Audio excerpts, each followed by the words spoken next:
Сәлем достар, бүгін өте дәмді, қамыры слайоный болатын және қытырлап тұратын самса дайындаймыз. Ол үшін 1 килограмм ұн қажет болады.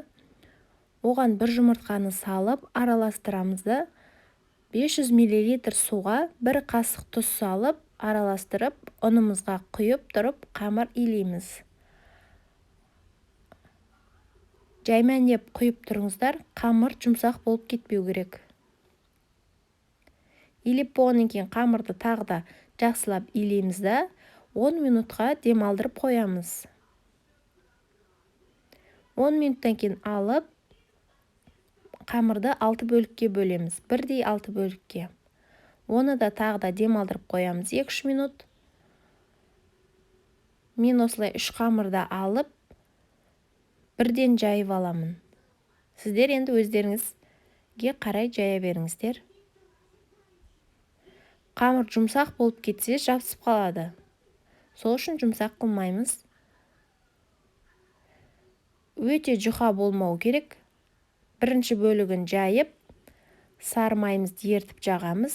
Үстіне екінші қамырымызды жайып, майымызды ертіп жағамыз тағы да.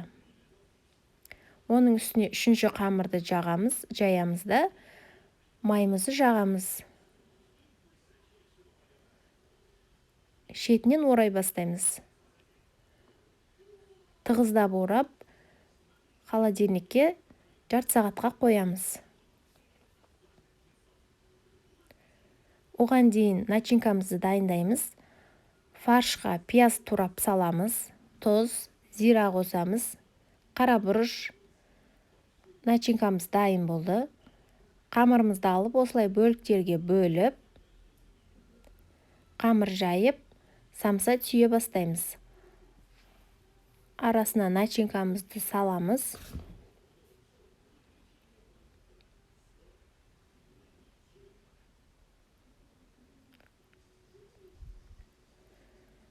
Бір шетін осылай түйіп, бас жағын 3 бұрыш қылсаңыздар да болады. Өте әдемі көрінеді. Тандыр самса ұқсап піседі. Жасап көріңіздер.